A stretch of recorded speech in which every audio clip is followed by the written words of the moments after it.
Selamat pagi dan salam sejahtera kepada Sir Saifuddin. Hari ini kami akan membentangkan pembentangan workshop teknologi iaitu timpalan.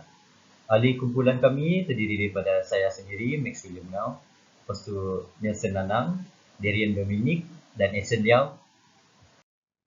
Pengenalan. Pengenalan timpalan. Kesempurnaan timpalan mempunyai kekuatan yang sama seperti logam induk dan boleh dihasilkan dengan menggunakan pakai proses yang betul. Sambungan yang dikimpal hendaklah bebas daripada apa-apa kecacatan. Seterusnya, terdapat banyak jenis kecacatan yang boleh berlaku pada kumai atau sambungan. Terdapat beberapa kecacatan yang dapat dilihat dengan mata kasar dan terdapat juga kecacatan berada di dalam kunai yang dapat dikesan dengan proses tertentu.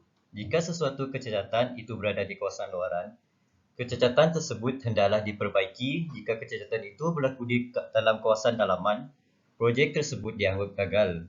Setiap projek yang hendak diperiksa mengikut dua cara iaitu ujian musnah atau ujian tanpa musnah. Seterusnya ialah jenis-jenis kecacatan timpalan dan kaedah pencegahan. Kecacatan luaran. Kecacatan yang dapat dilihat dengan mata kasar tanpa perlu memusnahkan logam. Antaranya hakisan, kesulitan sangga, rupa kimpal buruk, keretakan, kurang penubusan, percikan lampau dan herotan. Kecacatan dalaman. Kecacatan jenis ini dapat dilihat sama ada dengan memusnahkan logam atau menggunakan pancaran dan lain-lain untuk melihatnya. Antaranya ialah keliangan, kurang leburan, lubang udara, kesulitan sangga. Antara kaedah pencegahan kecacatan timpalan, hakisan tanah, cara mengatasi, laraskan penggunaan arus yang sesuai, gunakan jarak arka yang tepat, pastikan kelajuan mengimpal seragam sepanjang larian, pastikan sudut elektrod betul. Kesulitan sangga. Cara-cara mengatasi, bersihkan logam asas dari minyak, kotoran dan sebagainya sebelum kimpal. Pergerakan menganyam perlu dilakukan sepanjang larian. Laraskan arus yang sesuai.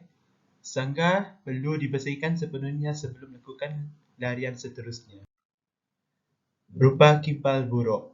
Cara mengatasi, seragamkan jarak arka, seragamkan kelajuan mengimpal dengan arus yang sesuai, menggunakan elektrod yang terdapat di dalam oven. Keratakan. Cara-cara mengatasi, lakukan prapanas pada logam sehingga melebihi 200 darjah Celsius sebelum mengimpal. Sejukkan logam secara perlahan-lahan. Gunakan elektrod salutan hidrogen. Percikan lampau. Cara-cara mengatasi, laraskan arus mengikut saiz elektrod. Elektrod yang digunakan dalam keadaan sempurna dan kering.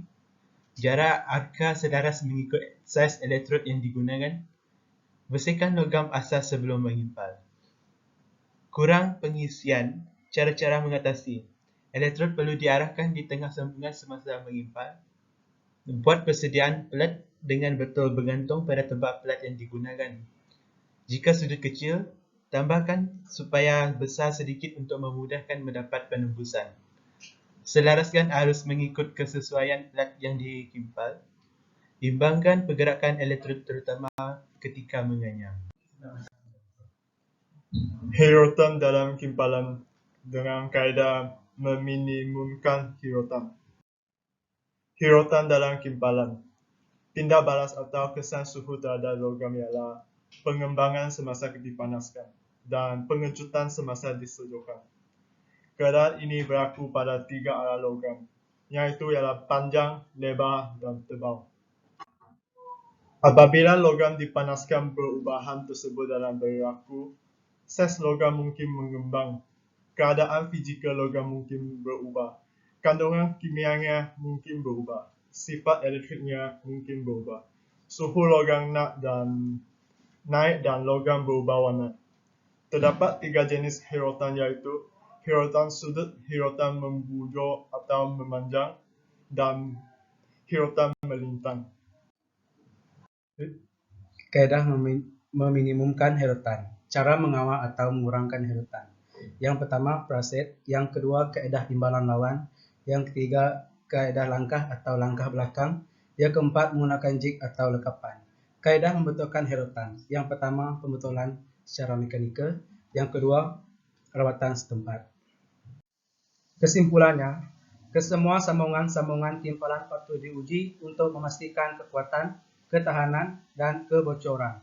Sambungan timpalan yang telah dikimpal pada logam asas sebenarnya mempunyai lebih kekuatan daripada logam asas itu sendiri. Dalam hal ini, kita patutlah mengetahui dan mencari sebab-sebab kecacatan dan cara mengatasinya. Kecacatan timpalan boleh berlaku disebabkan kelekaan kita.